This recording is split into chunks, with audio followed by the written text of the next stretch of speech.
কাজের জন্য কি নামাজে জামাত মিস করা যাবে? কাজের জন্য জামাতে নামাজ মিস করা যাবে কিভাবে ভাই? জামাতে নামাজ পড়া ওয়াজিব। আপনার যেই কাজের কারণে নামাজ পড়তে পারেন না, প্রয়োজনে সেই কাজ ত্যাগ করে দিবেন। আমাদের অনেক প্রবাসী ভাইরা প্রশ্ন করে, ভাই এমন কোম্পানি ডিউটি করে জুমা ছুটি দেয় না, সারা বছর একই সিস্টেম। আমি বলি, আপনাকে যদি আমি একটা ডিউটি দিয়ে বলি যে শুধু নিঃশ্বাস আটকায় রাখতে হবে ডিউটির সময়, নিঃশ্বাস নেওয়া যাবে না, ছাড়া যাবে না, তোমাকে আমি এত লাখ টাকা বেতন দেবো, আপনি করবেন? যদি নিঃশ্বাসই আটকা রাখলে তো মরে যাবো, আমার বেতন দিয়ে কি করবো? ইমানদারের কাছে নামাজটা সেরকম, যে টাকা কামাই পরে নামাজ যদি পড়তে পারি আলহামদুলিল্লাহ, নাহলে কোম্পানি চেঞ্জ, চাকরি চেঞ্জ। আল্লাহ তাআলা আমাদের জন্য তৌফিক দান করুন। ভাইরা আমার, নামাজ কেমন আমল জানেন?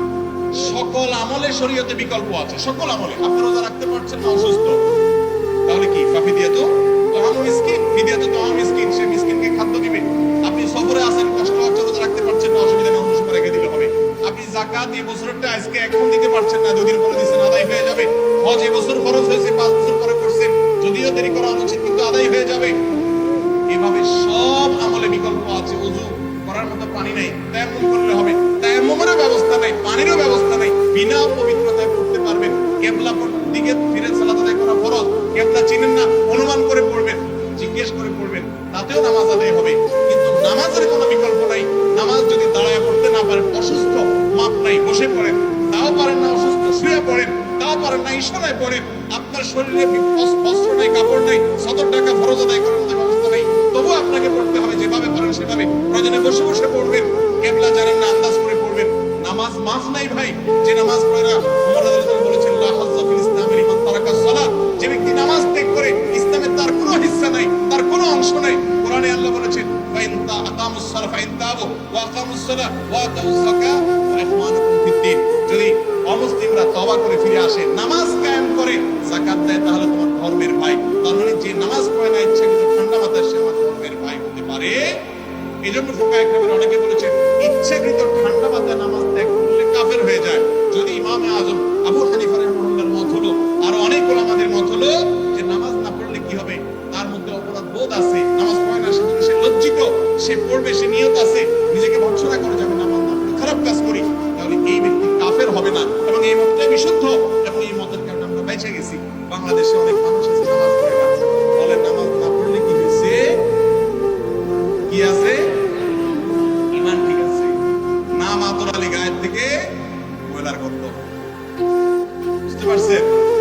তো আপনি নামাজ না পড়লে ইমান ঠিক থাকে, এত বড় জোর গলা দাবি করতেছেন, এগুলো সব মূর্খতা। এই জন্য ইসলামে নামাজের চেয়ে গুরুত্বপূর্ণ। আপনি নামাজটা পড়েন, অন্য অপরাধ থেকে বাঁচার জন্য চেষ্টা করতে থাকেন, কিন্তু নামাজটা সবচেয়ে আগে ধরেন, কারণ নামাজ সব অপরাধ থেকে বাঁচাবে ইনশাআল্লাহ। আল্লাহ আমাদের তৌফিক দান করুন। এরপরে প্রশ্ন হলো, বর্তমানে আন্তর্জাতিক খেলাধুলা দেখা বা দল সাপোর্ট করা নিয়ে কিছু বলেন। পর্দা ব্যবস্থা না থাকলে বিয়ে করা যাবে কিনা? আরেক প্রশ্ন ভাই, এটা নিয়ে আমরা এর আগে বলে ফেলেছি আলহামদুলিল্লাহ। এই সমস্ত খেলাধুলা দেখা এটা অনর্থক কাজ। এটা তো দুনিয়ার কোনো ফায়দাও নাই, আখিরাতের কোনো ফায়দাও। দুনিয়ার ফায়দা আপনি করবেন, মজা লাগে, ভালো লাগে, মজা তো আরো অনেক কাজেই লাগে, মজা লাগলেই কি আপনি করবেন? এটা এমন কোন যৌক্তিক কাজ না যেটা একজন মুসলমান করতে পারে, একজন মুসলমান দেখতে পারে। আরব আজম পৃথিবীর প্রায় সকল, বিচ্ছিন্ন এক দুজন থাকতে পারে ভিন্ন মতে, প্রায় সকল মাইকরাম একমত যে এই সমস্ত খেলাধুলা দেখা, এগুলার পেছনে পড়া এটা জায়েজ নাই। বিশেষ করে টেলিভিশনে যখন আপনি দেখবেন, তখন আপনি খেলার সাথে আরো অনেক কিছু দেখবেন, কি দেখবেন না, দেখতে বাধ্য কি বাধ্য না। এবং এগুলো আপনার মধ্যে নেশা তৈরি করে, নামাজের মনোযোগিতা নষ্ট করে, অমুসলিমদের প্রতি ভালোবাসা তৈরি করে, আরো বহু কারণ আছে যে কারণে এই খেলা দেখা জায়েজ নেই। ভাইরা আমার, সবাই দেখে, সারা দেশে মানুষ দেখে, তা আপনিও দেখবেন। জাহান্নামে তো যাবে গড়পড়টা, জান্নাতে যাবে বাসা বাসা মানুষ। আপনি বাসা মানুষ হওয়ার চেষ্টা করেন। আল্লাহ আমাদের তৌফিক দান করুন।